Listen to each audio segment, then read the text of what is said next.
Hey there YouTube, 018 sethshadow here.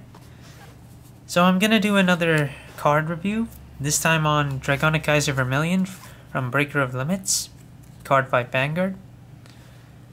Considering Narukami is my main deck, I figured I should at least do something about this card or Thunderbreak Dragon, but I'm gonna do this card.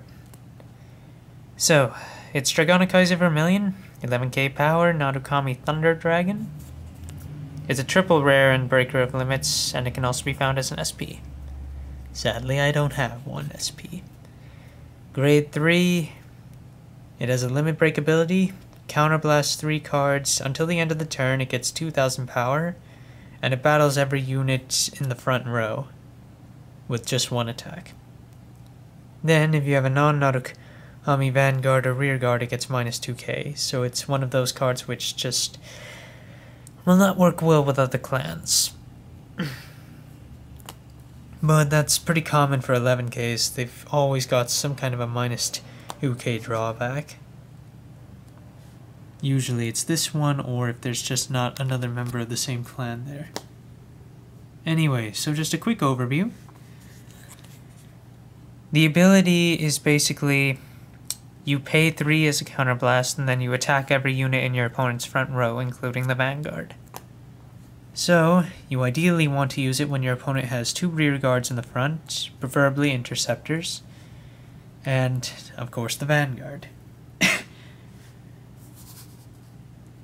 So Vermillion will hit for at least 13k, and if you put a booster behind it, it can go all the way up to push against magic numbers.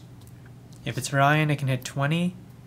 If it's Red River, it can hit 21. And if it's Photon, it can either hit 19 or 23, depending on your opponent's damage. Well, usually you want to use Vermillion's limit break later in the game, so by that time they should have at least 3 damage. Some rules about the all 3-in-1 attack. Since all 3 units are being attacked at one time, your opponent is not allowed to intercept with any units, because intercepting units must not be attacked themselves. Since Vermillion is attacking each and every one of them, intercepting is not allowed. If you want to guard them, you need to guard for each one individually.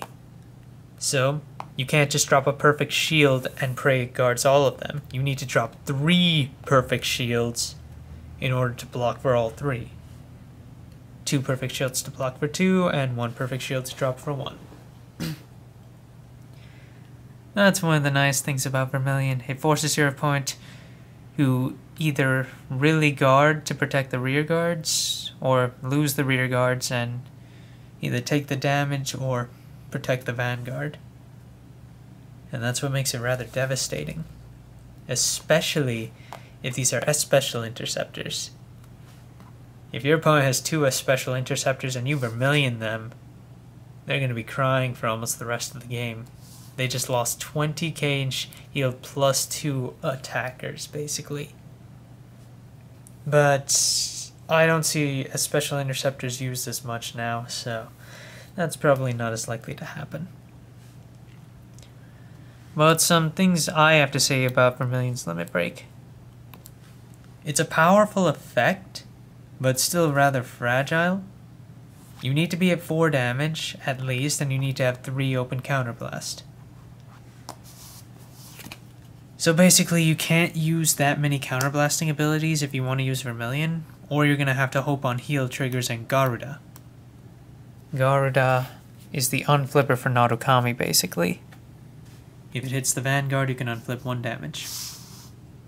Now the biggest problem with Vermillion's limit break is boosting it. If you can't boost Vermillion's limit break, chances are your opponent will at least try to guard the rear guards so that you don't gain anything off it except minusing their shield. Of course, that can only be affordable if your opponent doesn't already have 4 to 5 damage. They might not even guard the Vanguard. And I have a perfect example of this at one tournament that I played.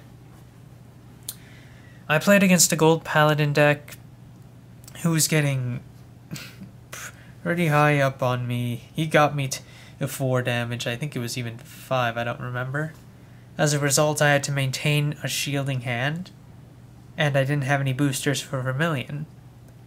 And he had a full front row, so I used Limit Break and attacked. He guarded all 3 of them with a 10k shield each. And I believe I got either 1 or 0 triggers, but overall I was unable to kill all 3. And that kinda pushed me back even further in the game. But somehow I still managed to pull through with a comeback, and I won the game due to this, because I locked one of his intercepts, cutting off more of his shield. His mistake there was probably just guarding the Vanguard too early on the limit break.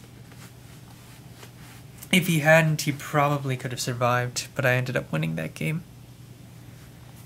A nice thing about using Ryan, if you use this with Vermillion, you can lock one of your opponent's intercepts and prevent them from deliberately intercepting, so that next turn you can just blow away the card with Vermillion.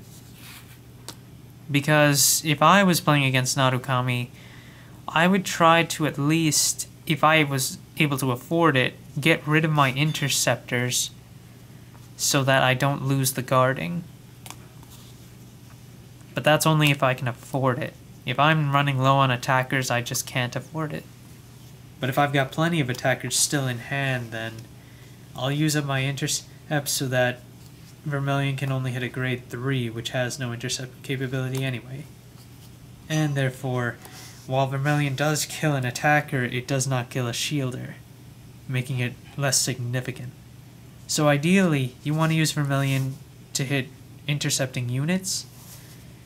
If you just cannot take so many attacks and you just have to do it, that's fine too. You're still minusing them at least 2 cards. Alright, so that concludes my review on Vermillion. Hope you enjoyed, guys.